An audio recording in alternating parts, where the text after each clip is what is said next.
Ya, selamat berjumpa. Ya, salam jumpa maksud saya. Kapanpun dimanapun Anda berada, hari ini direkam video ini di hari Selasa untuk kelas eh, komunikasi visual. Ya betul ya, komunikasi visual. Eh, ini saya kira kualitas suaranya sudah maksimal seperti ini. Coba saya perbaiki.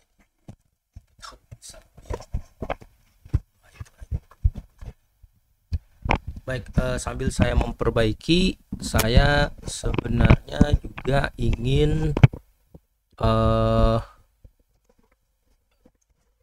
mengatakan bahwa hari ini eh, itu adalah evaluasi terhadap tugas kalian, termasuk itu ya, termasuk kuis, tugas individu dan sebagainya. Jadi kita sampaikan itu dulu supaya kita ada kesamaan visi ya. Nah, terima kasih kepada ketua kelas kalian tuh yang mengkoordinasi pengumpulan. Saya akan tanyakan ke bagian Mikmas, ternyata memang ada masalah tuh ya. Jadi kelas kalian itu ada yang nggak jalan kata leadsnya ya. Nanti saya tanyakan tuh masalahnya seperti apa. Tapi memang beda ininya, beda beda beda kelas, beda kasusnya. Yang kalau nggak salah yang nggak bisa tuh kelas I, kalau nggak salah kelas H-nya masih bisa. eh Hari ini kita akan lihat pertama eh kelas H ya, lama kelas I. Kita lihat, kita ambil dua sampel dari kelas H dan kemudian saya akan ambil dua sampel dari itu ya. Ini tugas esai. Kita bisa lihat. Jadi ada beberapa nama yang urutannya seperti itu ya. Nggak apa-apa sih. Uh, no problem asalkan itu dimasukkan ke folder yang sama. Tapi kalau foldernya berbeda agak agak repot jadinya. Ini Radifa Salwa Muhammad Faras Abiandra. Saya harus cek dulu. Komunikasi visual kelas H dan kelas I ya. Coba kita lihat. H ya, kelas H. Kelas H. Mana ya? Kok nggak ada? Coba ntar dulu. Coba, presensi mahasiswa. Oh, beda ya. Kelas H. Kelas H. Komunikasi visual kelas H. Terus di sampingnya kelas I. Kita di pertemuan 9. Pertemuan 9 ini sebenarnya sudah ada silabusnya. Tapi karena ada UTBK ini, jadi kita steril nggak bisa masuk. Oke, kita lihat. Nah, Aninda. Kita lihat di ininya. Sudah betul. Radifa. Radifa di kelas apa nih? Jangan di kelas I lagi. Iya ya, sudah betul ya. Radifa, ada Radifa. Coba kita buka aja untuk melihat ininya. Tugas komunikasi visual. Oke. Oke. Oke. Jadi tidak perlu diulang-ulang sih, cukup satu gambar aja. Tapi tidak itu ya, tidak perlu. Oke. Gambarnya cukup satu aja seharusnya supaya menghemat gitu. Ya, ini bagus. Diulang kembali pertanyaannya lalu dijawab. Oke. Oke, dan kita bisa lihat apa sih yang dia suka, coba. Lukisan 1, lukisan 2.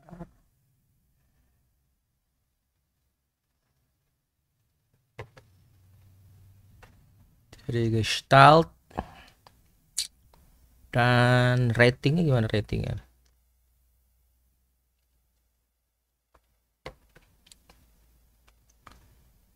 Ratingnya 7 semua. Ya nggak apa-apa juga sih ya. Oke, gambar keduanya 3 Mei. Oke. 88. Starry Night. Oke. Karena mungkin berbanyak warna ya. Oke, yang paling tinggi Starry Night. Ini udah oke, kanan kiri udah oke. Cuman mungkin gambarnya diulang-ulang ya, itu jadi redundant. Sampai 3 kali itu nggak perlu sih sebenarnya. Saya komentari itu dulu ya, masalah kerapihan dulu. Oke, kita lihat 9. Wah. Le Cresano di Adamo, Fresco, Michelangelo. Ini memang luar biasa banget gambar itu ya. Saya juga suka tuh. Starry Night ya, memang sama Hidden Boch ya. Oke. Wah, semuanya ngambil gambar yang sama. Oh, ada gambar yang sama ini. Dan kemudian ada ininya kanan kiri udah oke. Diulang lagi. Oke, good ya. Satu lagi deh. Ini nih, komunikasi sivil Adinda Putri. Ya, kanan kirinya masih ini belum justified. 9 dari 10 ya. Pablo Picasso menarik juga. Wah, 10 dari 10. Oke.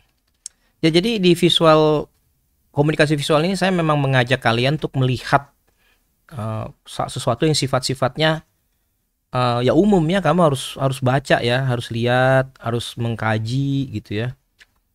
Sehingga kamu tahu tuh keluar sana ada apa, dan saya kira ada banyak lukisan keluar sana ya yang menurut saya kamu bisa enjoy dan kamu bisa pahami gitu.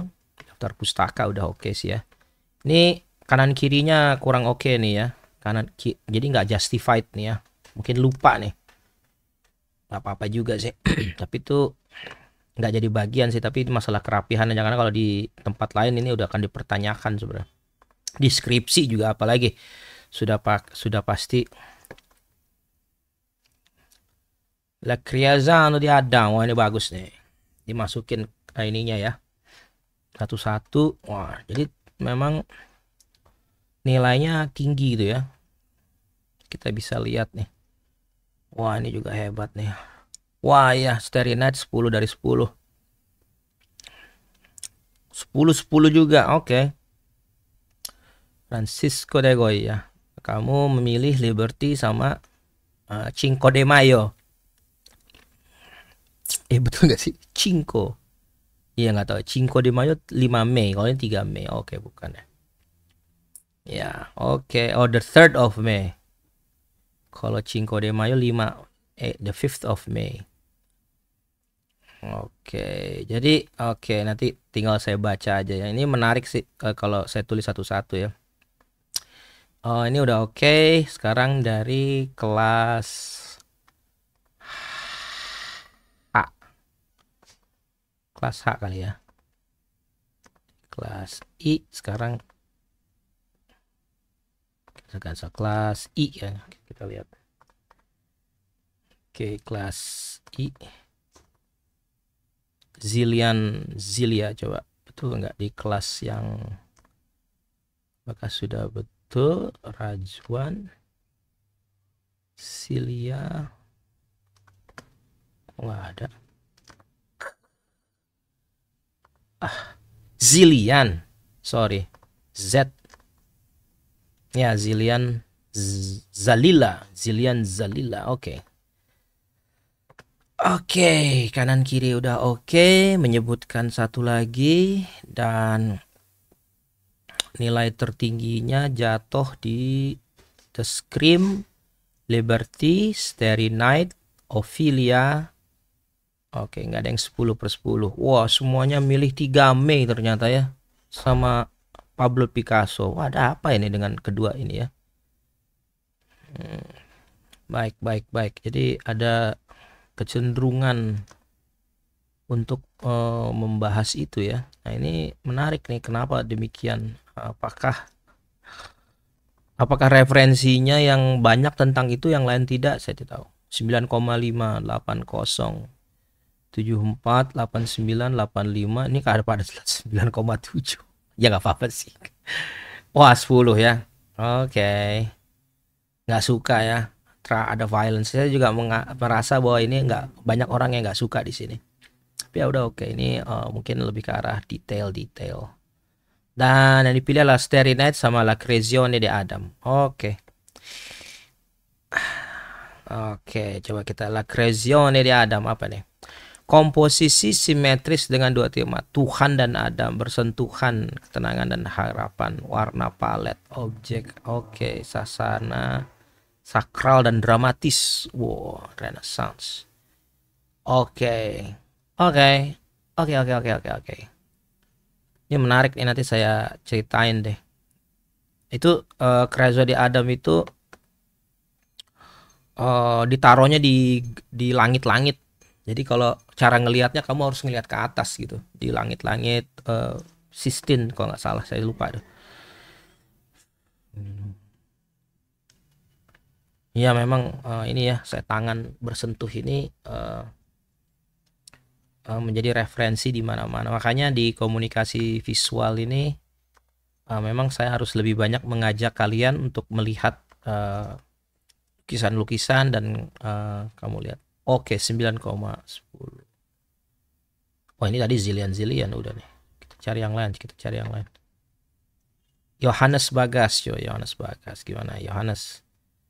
Oke, 8, 10, 7, 10, 9, 10, 9, 10-nya di persistence of memory, leading. Wah, 10-nya Starry Night ya, Starry Night memang. Sama Taman Kenikmatan ya. Oke. Dan pilihannya adalah oke. Coba saya ingin tahu bagaimana digambarkan ya.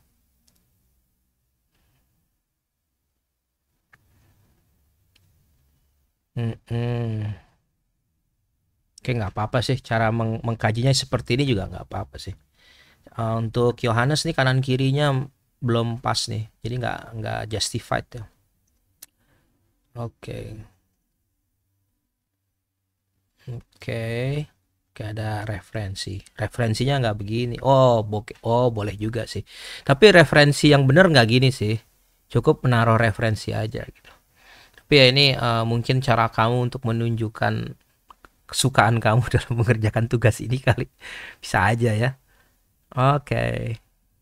Oke, no problem, very good. Coba Aliyah Satumira seperti apa? La Creazione, oke, 9. Francisco de Goya. Wow, kenapa kamu suka eksekusi sipil warga Spanyol? Oke, 10. 9. Wah, 10. Kamu suka 9. 10 juga ya. Jadi banyak yang menilai itu 10, 9 juga 10. Oke, kanan kiri udah oke. Mungkin spasinya ya, ini kenapa ada yang 2, ada yang 3. Daftar pustakanya udah oke, tapi masih kurang sih kalau untuk tulisan ilmiah. Untuk itu ya, jadi perhatikan kanan kirinya dan kemudian spasi, sistematikanya udah oke sih semuanya. Mungkin spasi ya, spasi itu bagian dari kerapihan. Dan sebenarnya ini ya, dalam tulisan akademis kalau tugas masih boleh, tapi di skripsi atau di artikel ilmiah sudah 3 lagi menggunakan kata sambung di depan kalimat, dan saya tadi banyak melihat seperti itu ya. Kita coba lihat di sini misalkan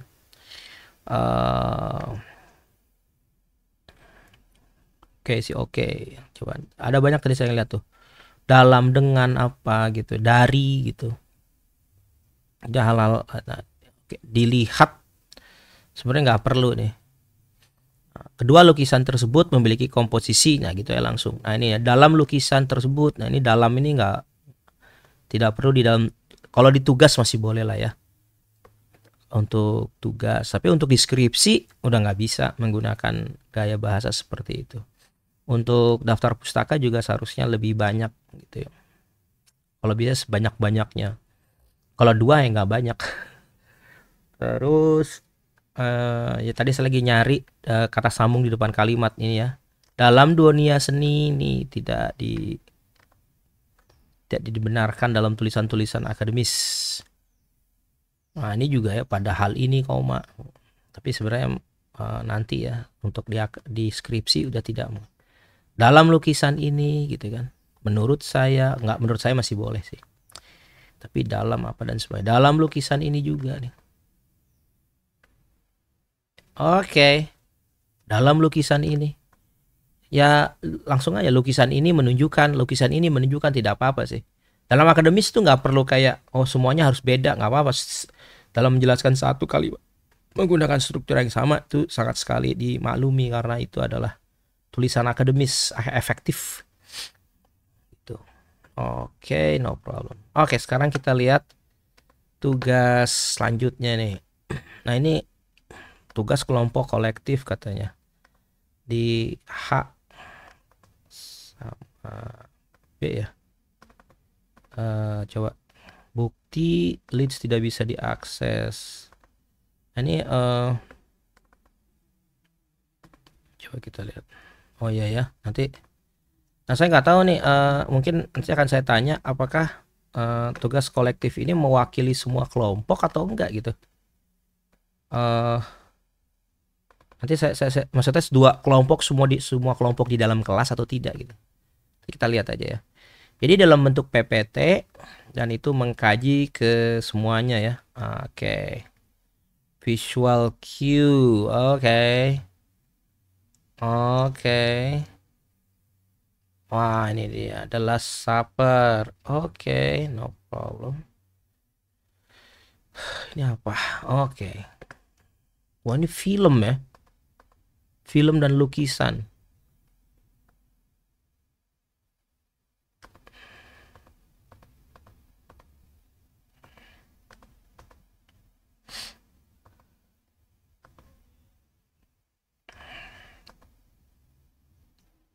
Oke, nanti tinggal dibaca. Tapi ini banyak banget loh, 30 slide.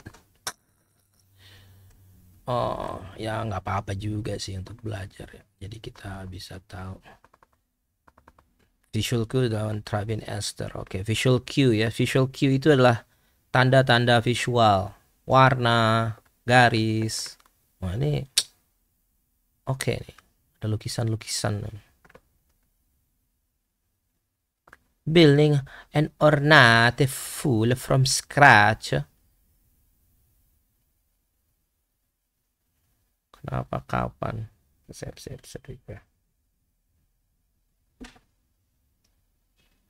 Oke.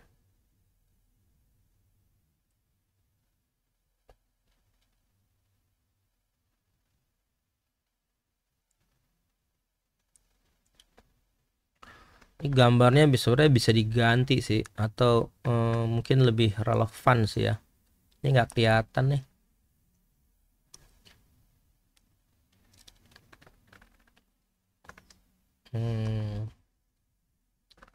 Oke, nah kita bisa bandingkan mungkin relevansinya lebih ke arah ke itu kali ya. Lebih ke arah gambar-gambarnya ya, analisis video visual. Wah. Korean War. Wih, menarik nih. Zona demilitarisasi DMZ. Ya. Oke. Ini oke nih. Ya memang saya mintanya video itu ya. Video explorer, explainer. Kalau ini kayaknya nggak ada video explainer yang nggak dikasih lihat nih. Building an ornate pool from scratch. Tapi nggak dikasih lihat ya, coba ada nggak? Building ornate pool from scratch. Harus gitu juga ya ngomong. Building ornate pool from Jadi video-video explainer tuh sebenarnya seperti kurs gesak. Oh, ini ya. Kayak gini ya. Eh? Ini maksudnya Studiotronic. Coba ya.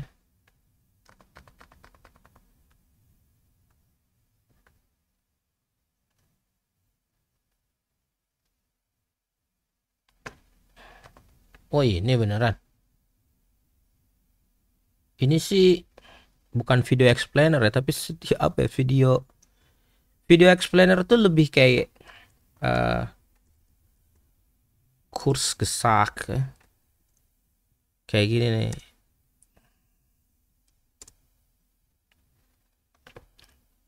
Nah, nih kayak gini nih. Cara dia menjelaskan sesuatu dengan animasi-animasi. Kok bisa? Nah, itu tuh. Terus Vsauce. Vsauce juga ada menarik. Ini ya. Oh, orang ini nih. Ini termasuk video explainer nih. Tapi ya nggak apa-apa sih. Maksudnya mungkin kalian yang penting ada elemen-elemen itunya tuh. Elemen explainernya gitu. Kolektif analisis visual. Oh, tugas kolektif maksudnya. Anggota. Ada anggota dikasih lihat. Ah, ini kayak gini nih. Menyaksikan perubahan bumi 100 juta di masa depan. Di masa depan. Yang bener loh.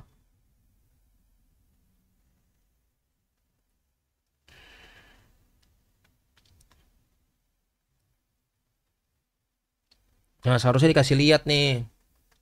Gambar-gambarnya apa gitu. Ini udah bener nih yang si siapa tuh? Kawan Edria, Naila, kawan Elsa. Jadi dikasih lihat gambarnya kayak gini ya. Ini oh, foto-fotonya dan sebagainya. Tapi saya ada nggak ya ininya? Ada kali. Ya seharusnya dikasih linknya ya. Ada kali. Apa gua? Oh iya nih dia nih. Coba kita lihat. Link. Mana saya? Oke. Jadi gitu ya. Mungkin kalau boleh bertanya ke kawan-kawan apa gimana gitu supaya lebih itu lagi. Tapi udah benar. Oh iya. Oke. Jadi gambar-gambar historis ya. Gambar-gambar historis. Pasti hitam putih. Kalau film-film kayak gini tuh biasa hitam putih biasanya. Ini. Kok gambarnya nggak ada tadi? Keren sih. Cuman ada dua gambar kali. Oh.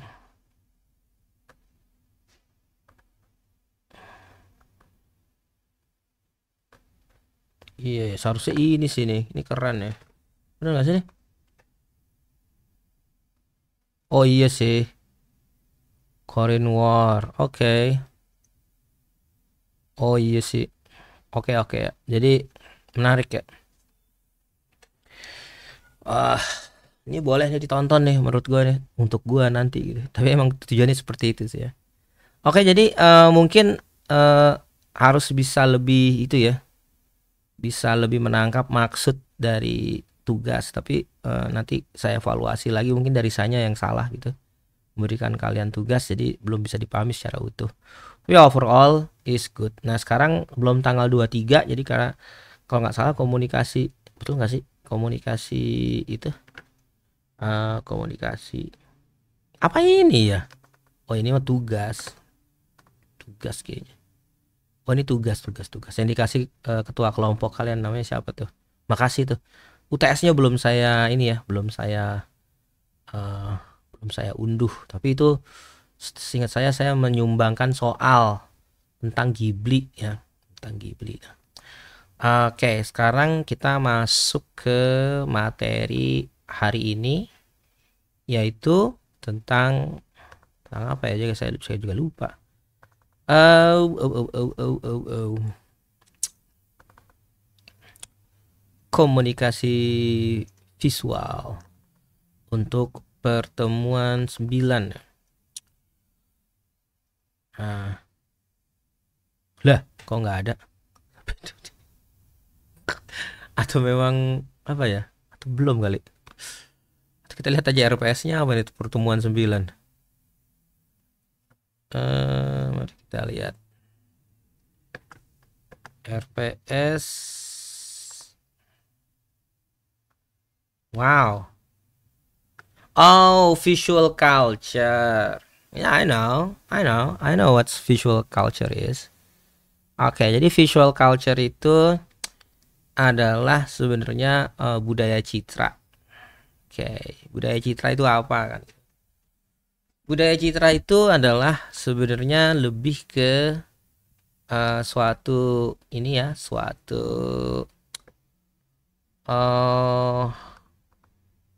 suatu budaya yang mereka nggak hanya bisa melihat, tetapi di waktu yang sama mereka juga mereproduksi apa yang dia lihat gitu. Budaya citra lebih ke arah situ, sehingga budaya citra itu memang bererat kaitannya dengan seni. Jadi, nah, beda seni dengan yang dipahami oleh orang luar. Kita ini seni lebih ke arah penjiwaan gitu.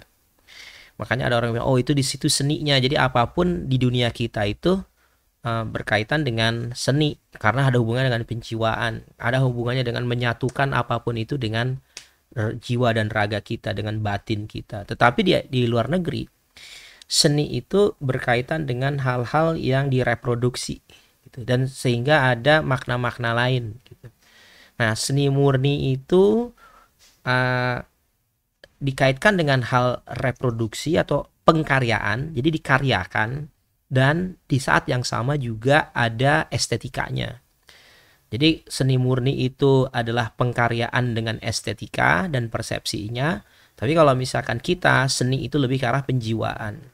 Tapi kalau misalkan dalam budaya citra itu adalah dia tidak hanya jadi pusat daripada budaya citra itu adalah bagaimana dia menggunakan hal-hal yang berkaitan dengan melihat, dan itu bisa dinikmati, direproduksi ulang, sehingga besar kaitannya dengan desain, dengan lukisan, dengan ya dengan itu ya, dengan apapun yang bisa dilihat gitu. Nah, budaya citra itu visual culture ya. Visual culture itu sebenarnya dia ada coba ada zaman di mana mereka memang baru muncul gitu. Baru muncul seperti itu gitu. Dan sebenarnya mereka kita bisa lihat bahwa seni budaya citra itu berkembang dari zaman ke zaman. Dan akhirnya kita pahamnya mungkin munculnya pop art yang banyak dipakai dalam ilmu periklanan gitu. Tetapi budaya citra itu sebenarnya keinginan manusia untuk menciptakan atau mereproduksi gambar-gambar gitu. Dan ini nggak cuma gambar-gambar aja seperti ini ya, atau objek-objek yang bisa dilihat gitu. Kita bisa lihat ini gaya-gaya seninya. Ini waktu itu tahun 2000 berapa ya? Tahun 2009 kalau nggak salah. 2012.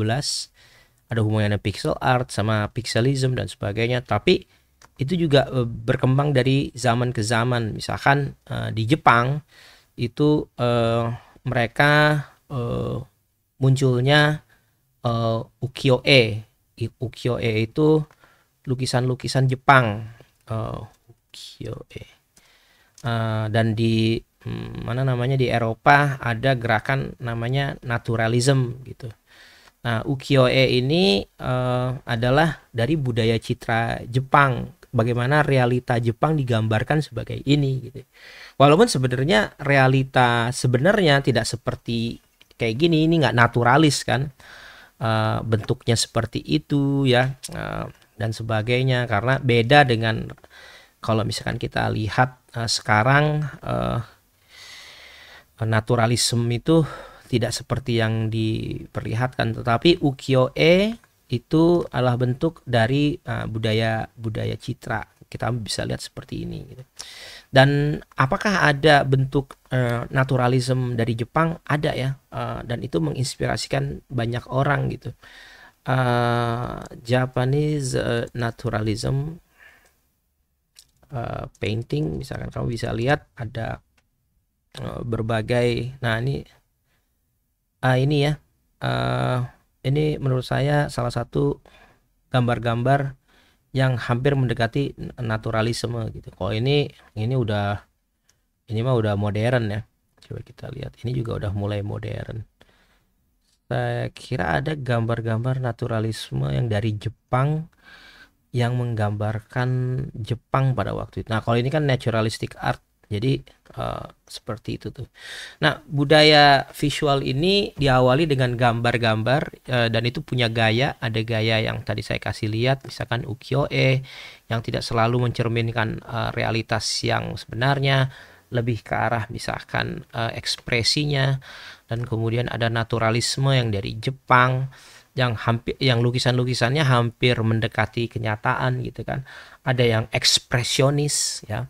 Ekspresionis itu ya kayak Picasso. Jadi dia tidak menunjukkan bentuk atau apapun, tapi dia menunjukkan ekspresi. Ada salah satu ekspresionis dari Indonesia ya. Ekspresionis lukisan Indonesia itu menurut saya keren banget. Jadi mereka ngegambar cuman ada garis-garis, coret-coretan aja gitu, nah, kayak gini ya. Ini ya kayak gini aja gitu, bentuknya nggak perlu jelas-jelas gitu. Kayak gini, udah kayak gini aja nih ekspresionis. Salah satunya Avandi ya. Avandi itu adalah ekspresionis. Ini adalah ayam dengan ayam sedang berantem tuh. Ya udah kayak gitu aja ekspresionis. Ekspresionis tuh set set. Nah, ada gitu aja gitu. Nggak perlu riwet-riwet gitu kan. Jadi nggak perlu mendekati kebenaran gitu. Jadi ekspresinya aja. Kadang cuman gini aja sih. Udah selesai tuh. Tapi ini berkembang dari zaman ke zaman ya. Bahkan kalau kamu Wikipedia, kamu buka gimana sejarah dari visual culture gitu. Nah, visual culture ini kemudian diserap di dunia periklanan. Kalau ini ada ukiyo-e dan sebagainya, dan sebelum itu ya, itu dipakai di periklanan di tahun 50-an. Dan visual culture walaupun ini agak cepat sih ya. Salah satu yang menarik dalam visual culture itu bukan hanya sesuatu yang bentuknya seperti ini ya, tetapi contohnya seperti ini. Misalkan di Islamic form art. Jadi kalau kamu lihat di ini ya, di Al-Quran, di berbagai tempat, kamu bisa lihat ini juga adalah bagian dari visual culture. Nah, ini bentuk-bentuk ini ya, bentuk-bentuk disebutnya itu, ini kan matematika nih ya, arabesque desainnya, ini juga visual culture nih. Ada yang bentuknya seperti ini dan sebagainya. Ini berkembang dari zaman ke zaman. Nah, tapi menariknya Islam ini dia sangat matematis banget. Jadi karena mungkin nggak boleh menggambarkan wajah atau gimana gitu ya, akhirnya mereka membuat suatu bentuk seni yang kayak begini nih gitu. Karena dianggap misalkan kalau ngambil foto atau apa itu nggak boleh kan. Akhirnya mereka seninya terbatas pada kayak gini-gini gitu. Bentuk-bentuk form-form seperti ini, atau disebut dengan fraktal kan ya. Coba kita fraktal Muslim misalkan. Maslang Islam, fraktal. Nah, fraktal Islamic art. Jadi fraktal ini bentuknya seperti ini nih. Nah, kamu bisa lihat ya.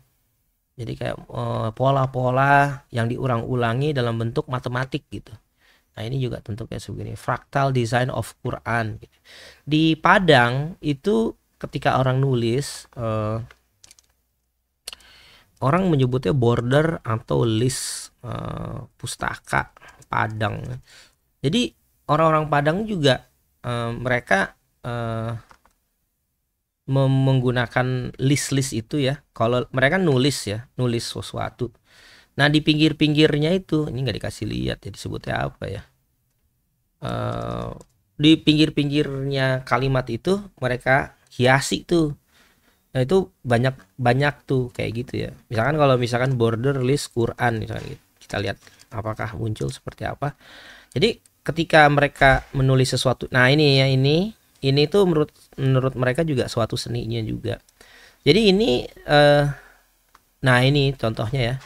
Dianggap sesuatu yang memiliki nilai seni, mempercantik gitu ya. Nah ini juga, nah ini kayak gitu. Nanti ditulis di sini di sini ya. Ini juga salah satu bentuk visual culture. Ini juga kamu lihat nih Quran border, nanti misalkan ditulis di sininya gitu. Nah memang nah ini juga contohnya. Kalau kamu bisa lihat, nah ini yang paling sering kita jumpai ya, page border ya. Jadi page border di sini, tulisannya di sini gitu. Mungkin supaya lebih cantik atau bagaimana gitu ya, mereka taruh di situ. Nah visual culture dari zaman ke zaman berbeda-beda, itu terikat dengan budayanya masing-masing gitu. Kalau di Cina juga ada gambar-gambar seperti kayak gini, ukiyo gitu ya, di tempat lain. Yang jelas di Arab tidak ada lukisan-lukisan karena memang mereka tidak ke dalam budaya-budaya itu, tetapi memang ada bentuk-bentuk atau form bentuk-bentuk yang yang berkembang di zaman itu. Dan kalau misalkan kita ke Afrika, eh, African, coba kita lihat Afrika kayak apa ya, African visual culture gitu. Eh, itu juga ada mungkin semacam eh ya ini bentuk-bentuknya juga ada, kita bisa lihat ya. Kemudian juga ada apa namanya nih ya, motif-motif, kalau kalau kita batiknya gitu ya, itu juga menarik. Nah batik juga adalah salah satu bentuk visual art gitu ya. Nah visual art ini kemudian diserap, dimasukin ke dalam iklan, mengidentifikasi suatu budaya, suatu kelompok orang gitu. Dan mereka selalu bentuknya selalu ada gitu. Dan mungkin sekarang sudah terserap di satu melting pot gitu. Kamu bisa lihat ya. Jadi yang menjadi corak Afrika itu seperti apa, Eropa seperti apa, itu diperlihatkan dari kostum mereka, apapun yang mereka gunakan. Dan visual culture ini menurut Stuart Hall adalah dia ada yang dominan, ada yang negotiated, ada yang bercampur, ada juga yang yang tunduk gitu. Nah, contemporary art di zaman sekarang itu sangat sangat banyak visual culture itu. Nah, visual culture ini tentu coba kita ada nggak popularisme, coba simulasi visual communication. Oke, nah ini ya contoh-contoh visual culture, tapi ini lebih ke popularisme.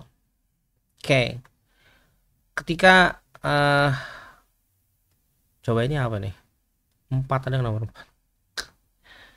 4, mana nomor 4, coba kita lihat.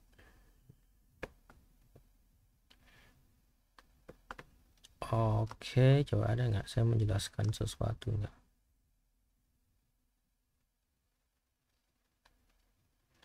Oke, visual culture belum juga. Ini contoh visual culture yang berinteraksi dalam gagasan-gagasan budaya ya. Ada nggak? Kita tadi tuh udah hampir mendekati ya. Jadi visual culture mereka itu saling mempopulerkan satu sama lain. Nah di contohnya ini ya, jantung menjadi hati gitu. Sebenarnya heart salah sih, jantung itu heart, tapi kalau kita tuh liver jadi hati. Di simulacrum itu adalah sebenarnya apa yang kita lihat seolah-olah kita merasakan itu pengalaman-pengalaman itu, dan itu melalui sistem simbol. Karena kita diterpa oleh simbol-simbol, dan kemudian kita seolah-olah berada dalam sebuah tuh pengalaman, karena kita dipermainkan oleh simbol-simbol tertentu gitu. Nah, ini simulacrum simbol. Ini dia nih.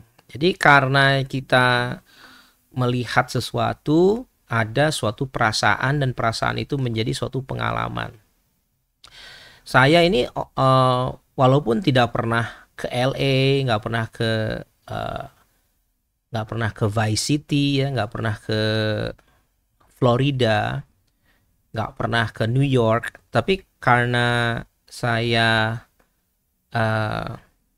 main game yang mensimulasikan hidup di sana, saya seolah-olah memahami keadaan, dan seolah-olah pemahaman saya tentang pengalaman hidup di sana itu mulai muncul, walaupun sebenarnya tidak seperti itu gitu. Saya tahu popularisme yang terjadi di sana, cara hidup dan sebagainya, dan kita seolah-olah hidup di suatu tempat yang dimana ya itu ya, karena kita mengalami apa disebut simulacra. Saya main PUBG itu menyenangkan banget bagi saya, nembak-nembakin orang tuh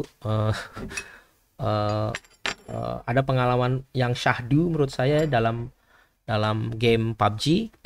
Kamu keluar dan kamu melihat, menunggu, menikmati alam juga gitu. Dan salah satu yang menurut saya menarik ya sekarang itu AI mensimulasikan hal itu. Nah, bisa kita kembalikan lagi ke visual komunikasi. Visual culture sama visual study itu adalah sebenarnya bagaimana keinginan orang dalam melihat atau mereproduksi penglihatan dalam bentuk materi-materi itu terjadi, dan itu menciptakan suatu gambaran dan dominasi ya. Dominasi itu kamu bisa dilihat di luar sana gitu, bahwa kita dalam suatu dominasi budaya apa gitu. Ya sekarang kita dalam budaya pop ya, jadi budaya pop dengan gambar-gambar yang kamu lihat keluar sana itu sangat mempengaruhi banget. Kalau misalkan majalah kita lihat majalah Emperium gitu ya, Emperium Magazine, itu kamu akan dibombardir dengan suatu pengalaman karena simulasinya telah main. Kamu dibombardir dengan merek-merek yang mahal gitu. Ini ya, dengan Versace, dengan Yves Saint Laurent, dengan Chanel gitu. Terus gitu kamu seolah-olah ingin menjadi bagian dari situ gitu. Nah, ini tentu Imperium Magazine dia berhasil tuh untuk menciptakan branding dan suatu gaya hidup gitu. Yang saya sendiri sih sadar karena saya nggak punya uang. Akhirnya saya tidak masuk ke situ gitu. Kalau beberapa waktu saya pernah buat tuh di IG ya, apa namanya, IG di ChatGPT, bagaimana kita mempersepsikan ini ya, atau coba kita rich crazy Asian ya. Jadi gambaran-gambaran itu kelihatan tuh kaum elit atau kaum hedon gitu ya. Dengan kamu bisa lihat dengan cara berpakaian mereka, dengan visual-visual yang kamu lihat di sini memperlihatkan kalangan elit gitu. Seperti yang saya kasih tahu ketika saya main ini ya, ketika saya main Grand Theft Auto di Los Angeles, itu seolah-olah saya memang pernah ke sana gitu. Dan saya benar-benar menikmati itu. Tapi salah satu yang menurut saya sangat berkesan buat saya itu adalah GTA Vice City. Itu memperlihatkan Florida tahun 80-an. Nah, sekarang udah ada bahkan Vice City. Coba kita lihat Vice City AI. Saya termasuk anak generasi hidup di tahun 80-an itu ya. Nah, kamu bisa lihat ini simulasi-simulasi ini sangat dominan gitu. Sangat dominan dalam hidup saya. Saya tidak tahu bagaimana misalkan dominasi yang kalian rasakan. Mungkin satu kelompok ada yang sangat didominasi dengan budaya Jepang, satu kelompok ada yang didominasi dengan budaya Korea, dan itu sangat melekat banget, seolah-olah kamu jadi bagian dari itu ya, bagian dari dominasi itu gitu. Dan ini menurut saya bagian dari permasalahan dari Stuart Hall. Dan kamu bisa lihat di sini sekarang simulasi-simulasi ini sudah bisa terjadi di depan mata kita nih. Ini adalah AI, dia memperlihatkan gambar dan gaya tahun 80-an. Saya tahu banget ini dari gamenya. Dia berusaha serealistis mungkin, walaupun mungkin bentuk badannya kurang pas atau gimana itu masih kamu mesti lihat ya, masih ada goggly ya, itu dia tuh. Tapi menurut saya ini adalah upaya-upaya visual culture-nya sudah mulai maju mendekati realita gitu.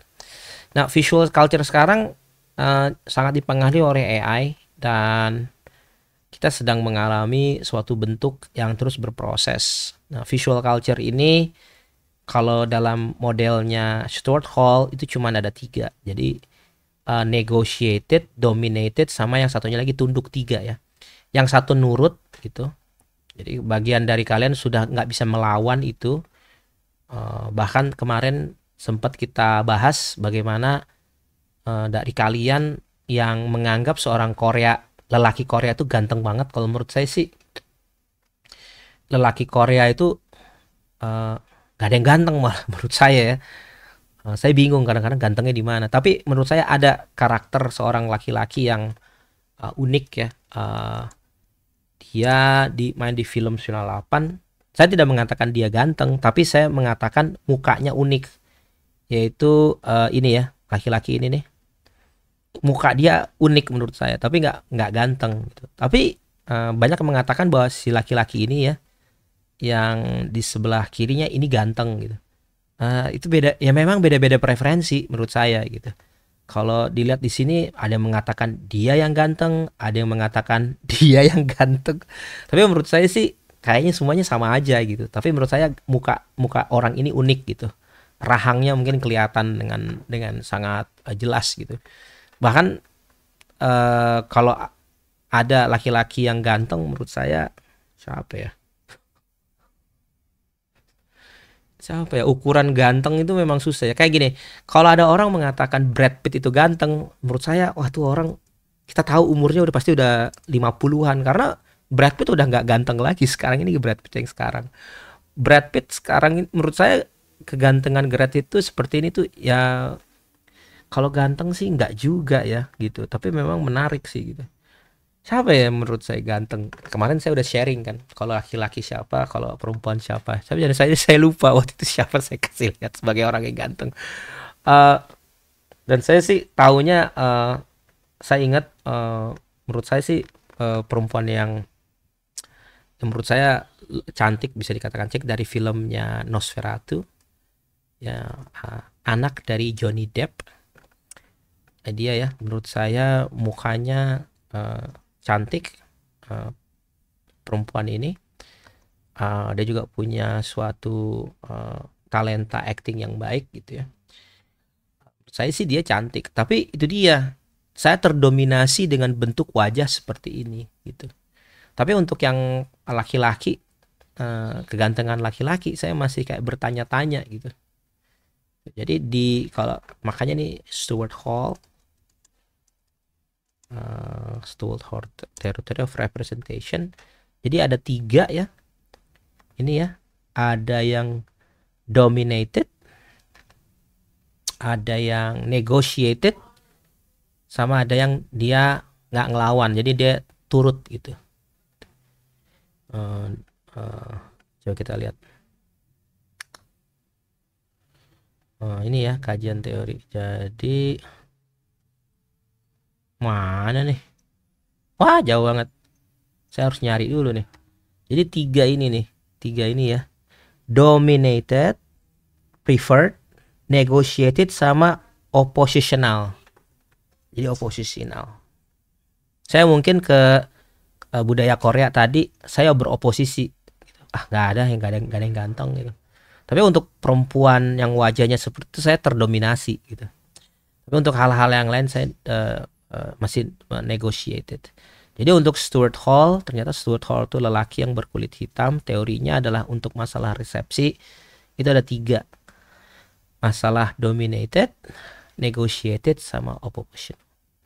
Nah, tugas kalian itu adalah mengkaji suatu ini ya terkait dengan budaya Indonesia, dominasi, negotiate, sama itu ya. Dan itu nulis santai aja. Kalau nulis santai artinya harus cepet. Artinya nggak usah dilama-lama ya, cepet-cepet aja gitu sehingga kalian bisa cepet selesai dan nanti kita lanjut ke pertemuan selanjutnya. Itu aja, terima kasih atas waktunya, sampai jumpa lagi.